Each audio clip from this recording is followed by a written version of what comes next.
Posible ang nakarote pangta ken epekto ti El Nino ita atawan sigon kadagiti masaknan.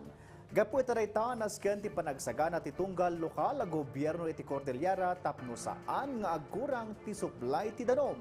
Naisingasing ti panakipatakder ti water desalination plants a solusyon iti daytoy apang tati panawan.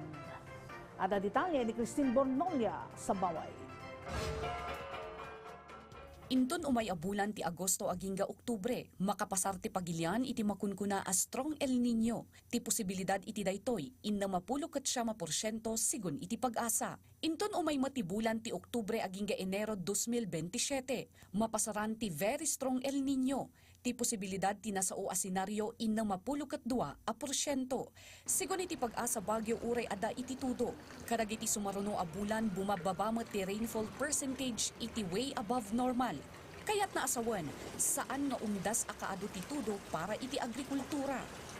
Climate models combined with expert judgment indicate that El Nino will intensify over the coming months and persist until at least early next year. Dito po sa kabilang graph, pinapakita dito yung mga strength ng El Nino natin na kung saan yung mga darkest red, ibig sabihin dyan yung mga from moderate to strong to very strong El Nino, no?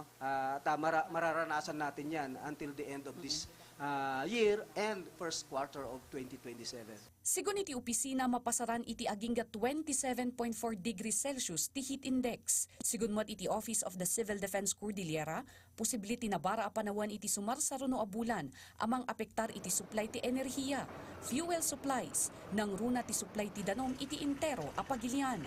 Naska na mga ramid iti addang dagiti masaknan, tapno saan nga agkurang ti supply ti danom kas iti kaadda ti water desalination plants. Sigun iti opisina iti Singapore, ti pagilya na Malaysia ti mangipapaay iti supply ti danom, ngam tapno saan agparikot iti supply, na adanda iti innama water desalination plant, anasken nga adaptaran mat ti Pilipinas.